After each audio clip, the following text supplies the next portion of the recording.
Hello, नमस्कार प्यारे बच्चों। एक बार फिर आपका स्वागत है।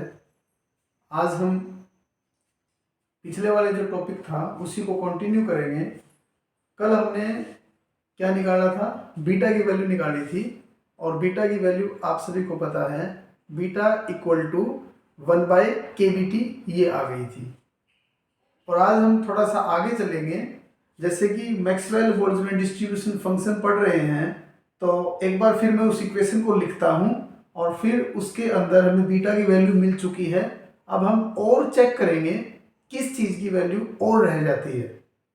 तो जो सेकेंड कांस्टेंट है जो मैक्सवेल बोल्ट्जमैन डिस्ट्रीब्यूशन फंक्शन के लिए, वो e की पावर माइनस अल्फा है। तो आज उसी की वैल्यू हम निकालेंगे और फिर देखते हैं कि इससे हमारे पास क्या निकल के आता है। ओके, तो ये हमारे पास इंपॉर्टेंट इक्वेशन जो हम लिख रहे हैं, Ni Gi e की पावर अल्फा और e की पावर माइनस बीटा ei, ये हमारे पास इक्वेशन है। इस इक्वेशन को हम सजा रहे हैं। जैसे हम अपने मकान के अंदर नई नई चीज़ें ऐड करते हैं, उसको सजाते हैं, ऐसे ही जो यह इक्वेशन है, इस इक्वेशन के अंदर हमें बीटा की वैल्यू मिल चुकी है। अब हमें e की पावर एक्सपोनेंशियल माइनस अल्फा की वैल्यू भी ज्ञात करनी है। और ये दोनों वैल्यू फाइंड आउट करने के बाद फिर ये फाइनल जो इक्वेशन है, इसको हम एनर्जी डिस्ट्रीब्यूशन और स्पिन डिस्ट्रीब्यूशन में लिख सकते हैं। और फिर इससे बहुत सारी एप्लीकेशन हम कर सकते हैं, सॉल्व कर सकते हैं, बहुत सारी चीज़ें निकाल सकते हैं। वो निकालने के लिए हमें पहले इसके अंदर दो जो भी कांस्टेंट है उनकी वैल्यू को फाइंड आउट करते हैं। तो लास्ट टाइम हमें ये पता चल गया था, beta equal to 1/kBt। kBt आप सभी को पता है बोल्ट्जमैन कांस्टेंट होता है। kBt is Boltzmann constant. तो इसकी वैल्यू हम रख लेते हैं। Ni क्या है? Number of particle in the ith state. और Gi क्या है आपके पास में? Gi क्या है आपके पास में? Gi फर्दर जो कोई एनर्जी स्टेट है उसके अंदर स्टेट चाहिए। e की पावर अल्फा और बीटा की वैल्यू जस्ट हम पुट कर देते हैं, तो ये आपके पास आ जाता है e की i k b t, ये आपके पास आ जाता है।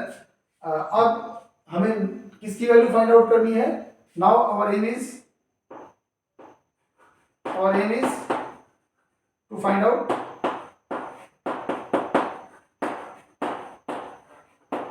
e की power minus alpha for ideal gas,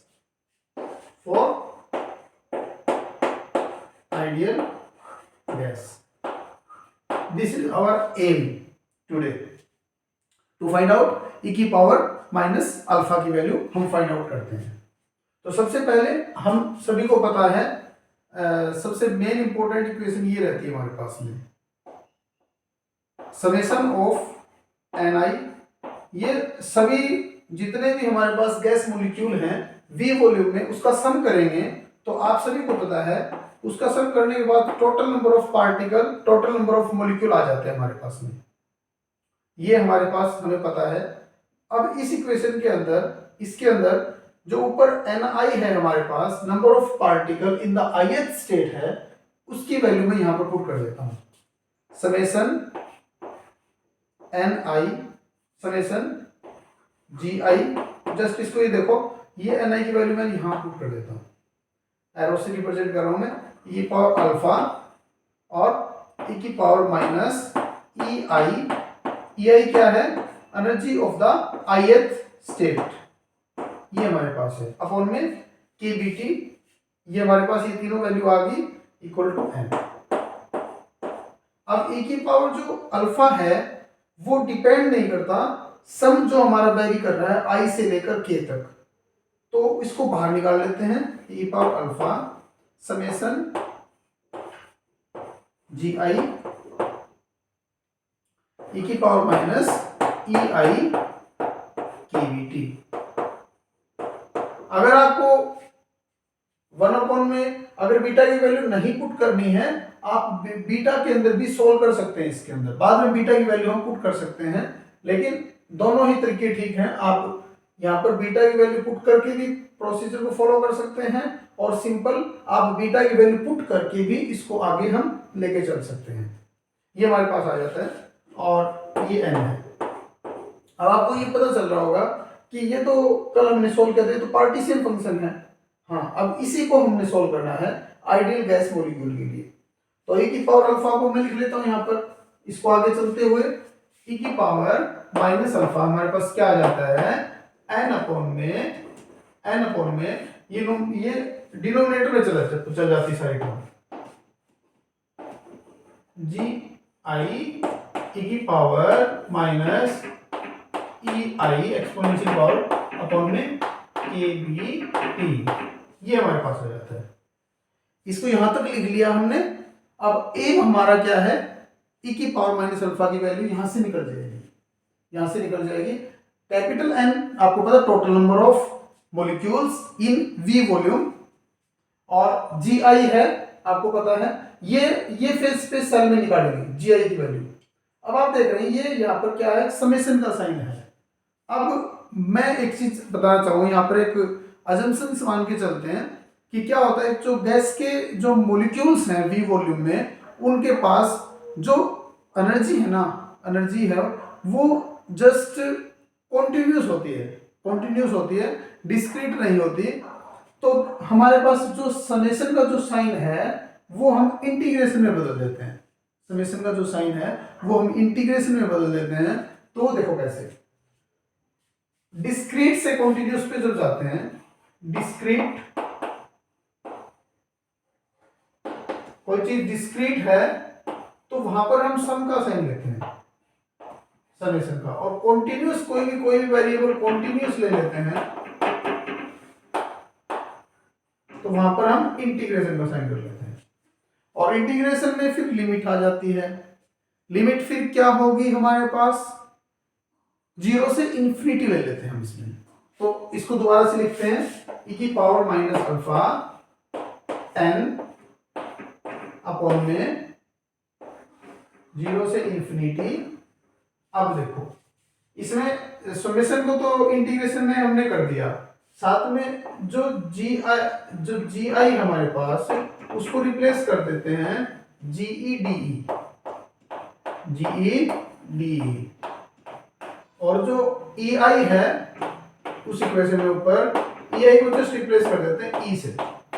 बस ये हमने करना है e की पावर माइनस अल्फा की वैल्यू निकालने के लिए, क्योंकि हमें पता है V वॉल्यूम में जो गैस के मॉलिक्यूल्स हैं उनकी जो एनर्जी है वो कॉन्टिन्यूअस है। जो एनर्जी लेवल्स बोल सकते हैं या फिर हम, वो कॉन्टिन्यूअस हैं। हर 0 से इन्फिनिटी के बीच में हर वैल्यू हम मान के चलते हैं हमें मिलती है, तभी हम सम को इंटीग्रेशन में यूज करते हैं। GI है उसको GEDE यूज करते हैं, और EI इक्वल टू E होता है हमारे पास। तो अब ये हमारे पास GEDE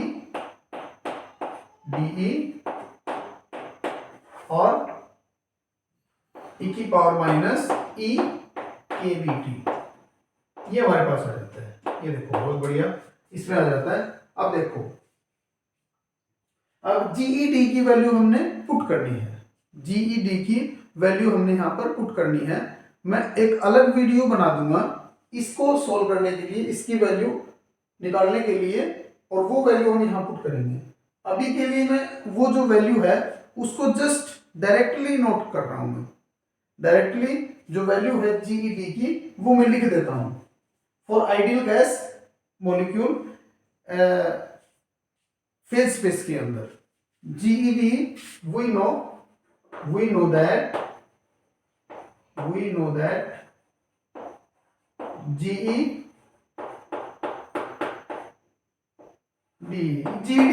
का मीनिंग क्या है वो मैं थोड़ा सा आपको बताना चाहूंगा। 2 पाई v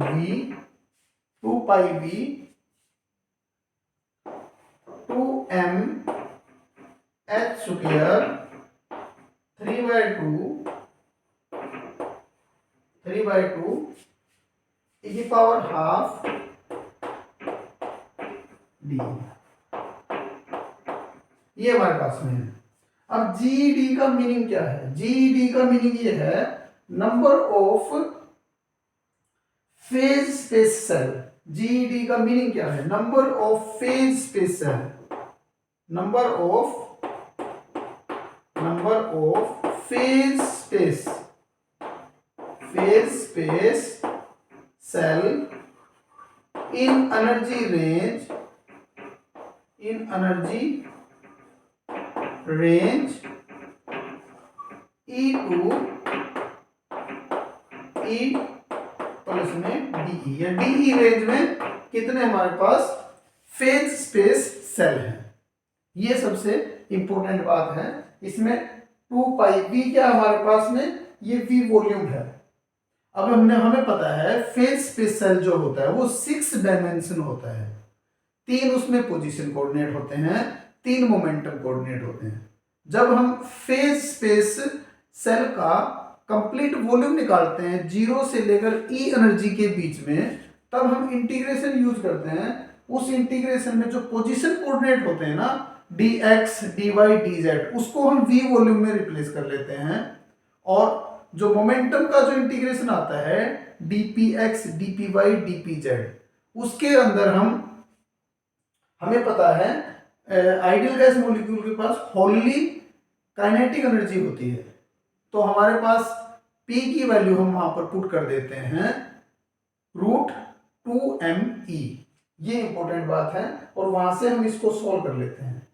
just number of phase cell क्या होगा?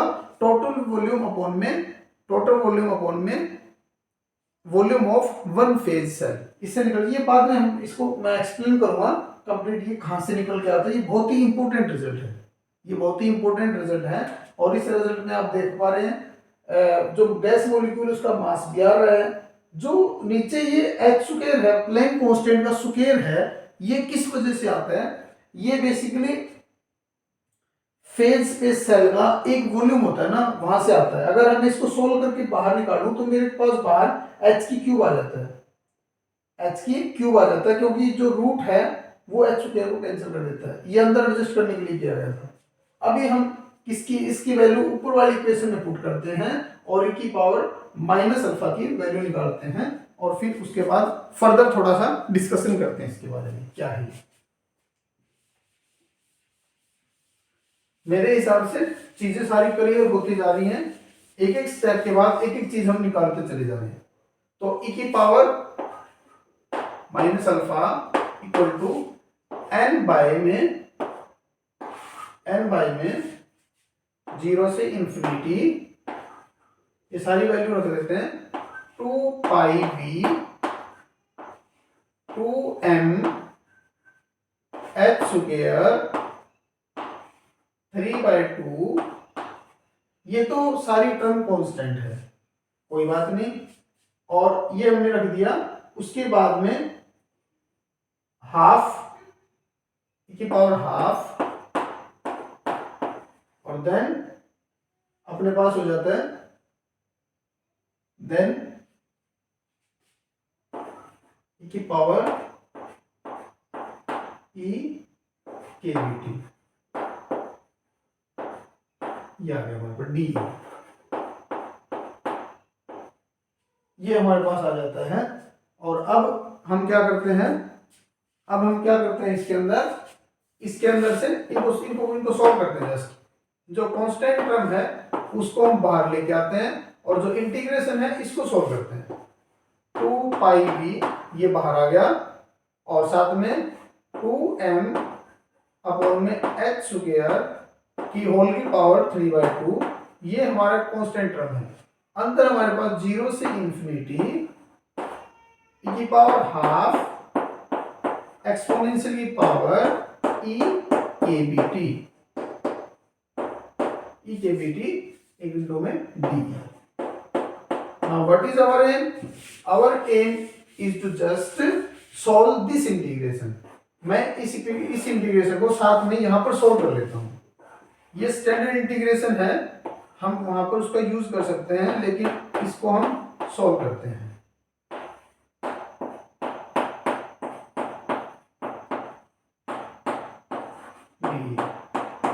हम जस्ट टेक करते हैं इसको सॉल्व करने के लिए, लेट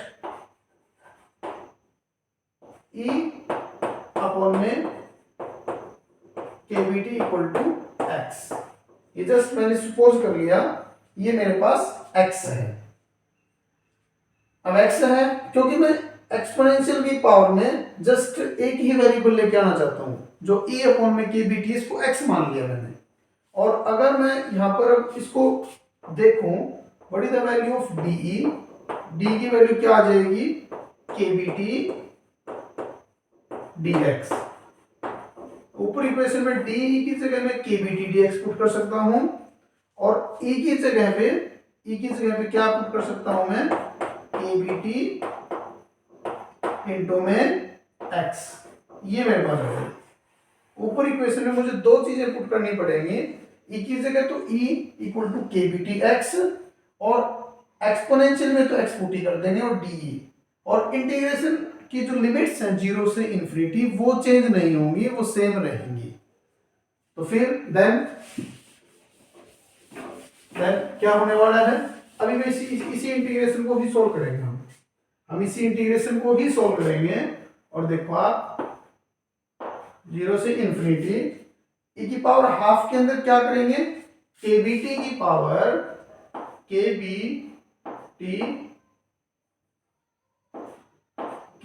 केबीटी हाफ की पावर हाफ, और देन ई की पावर माइनस एक्स, और डी की जगह में केबीटी डीएक्स।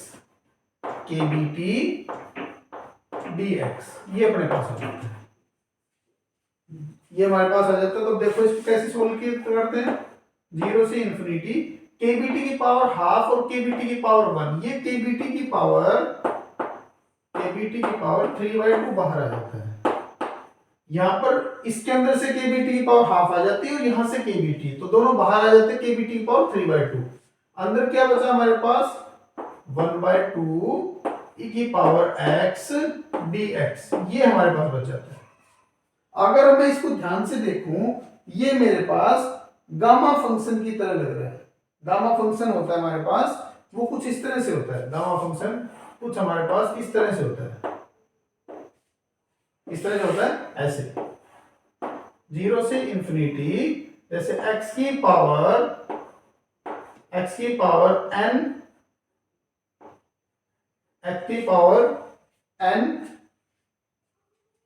देन -1 e की पावर x dx को हम लिखते हैं गामा n।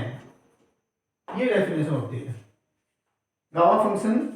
तो यहां पर वही यूज करने की कोशिश करेंगे हम, केबीटी पावर 3/2, 0 से इन्फिनिटी, जस्ट x को हम लिख लेते हैं 3/2 - 1 e की power x dx।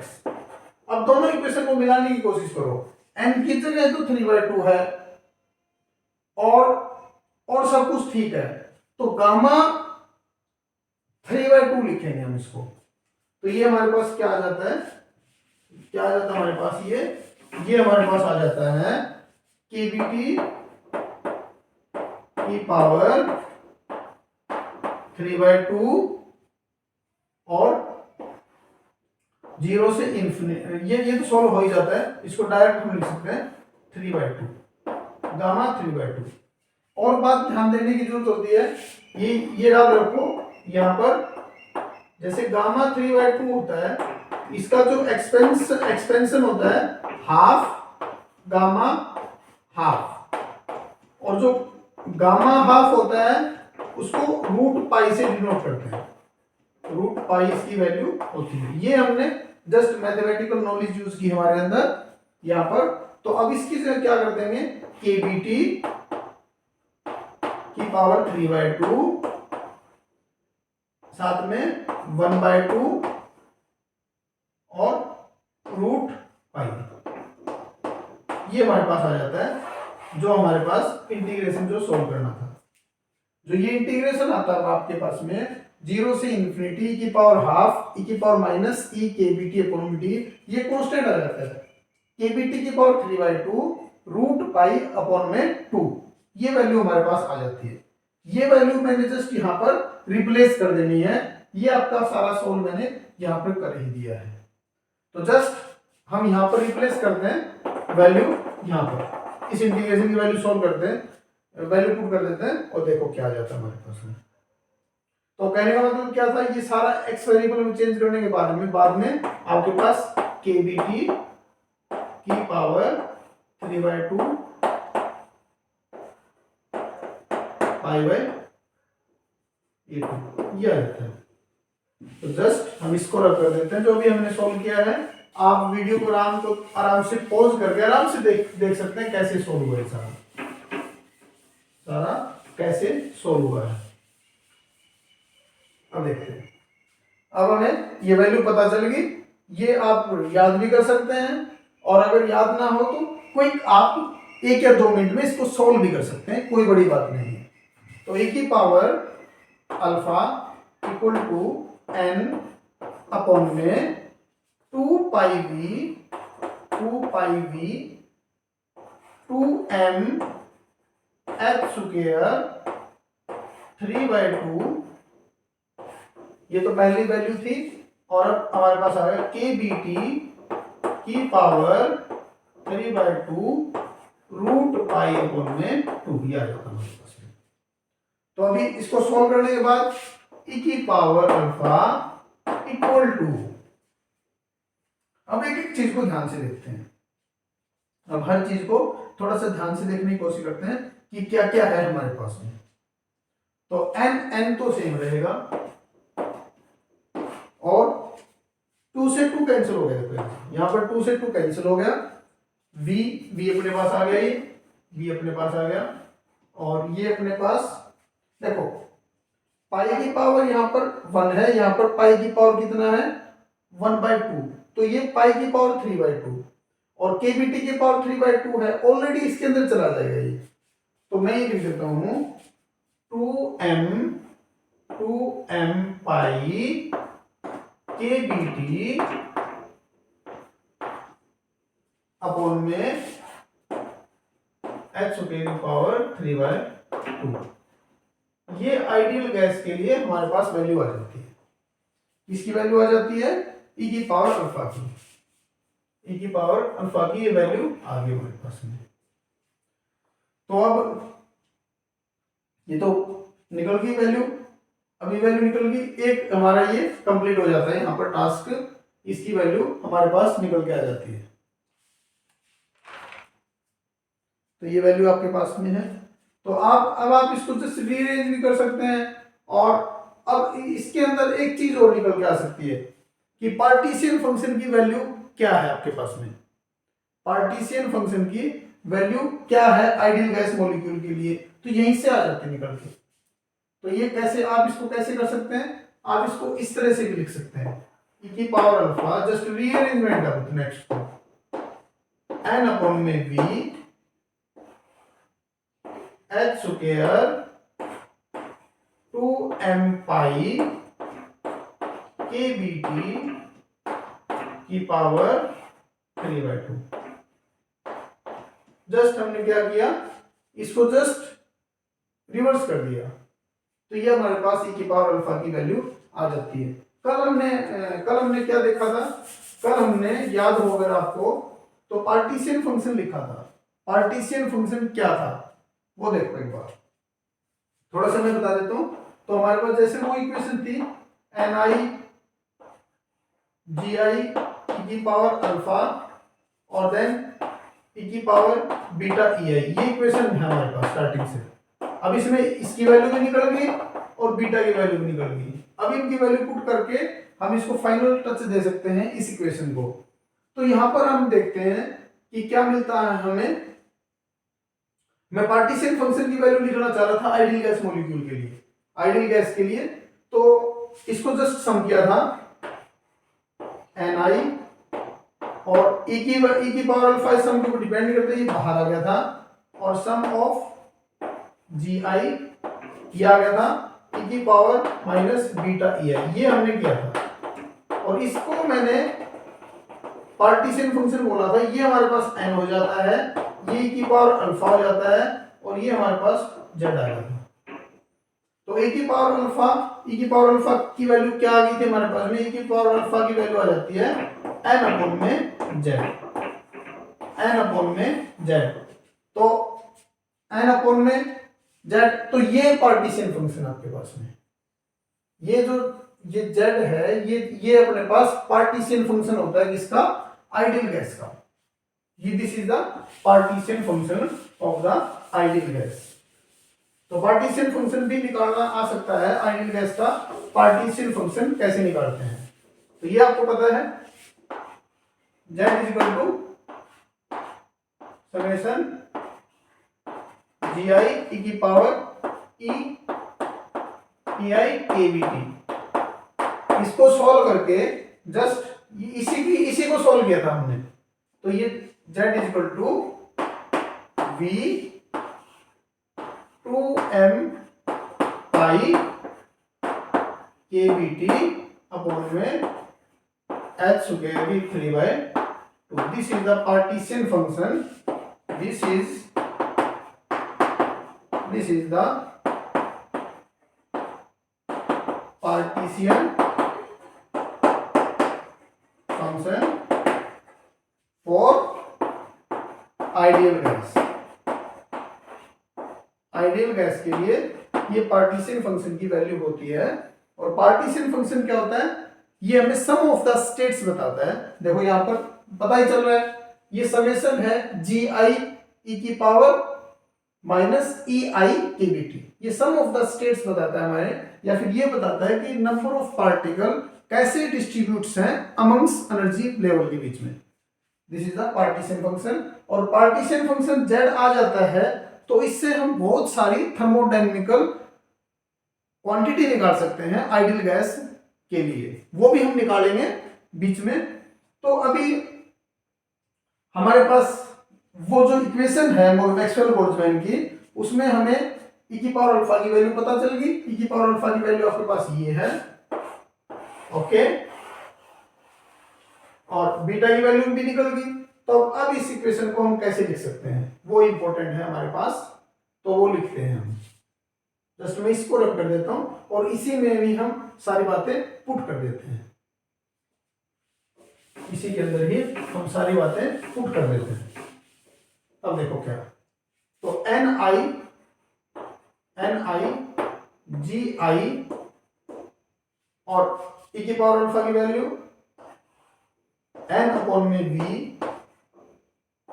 h square 2m pi kBT 3/2 e की पावर बीटा की वैल्यू e आई kBT। ये हमारे पास आ जाता है distribution function. Ni is the ideal gas molecule in the ith state, ये हमारे पास आ जाता है। और साथ में Gi की वैल्यू भी हमें पता है, Gi की। अब number of ideal gas molecule in the energy range DE के लिए निकालते हैं, एनर्जी रेंज DE के लिए निकालते हैं। तो अब नेक्स्ट जो हमारे पास जो टॉपिक है, जो अभी तो हमने e की पावर अल्फा की वैल्यू निकल गई, तो ये इक्वेशन हमारे पास आती है। This is a very important relation. तो इसमें e की पावर अल्फा की वैल्यू और हमारे पास किसकी वैल्यू निकलती है? कल हमने बीटा की वैल्यू निकाली थी।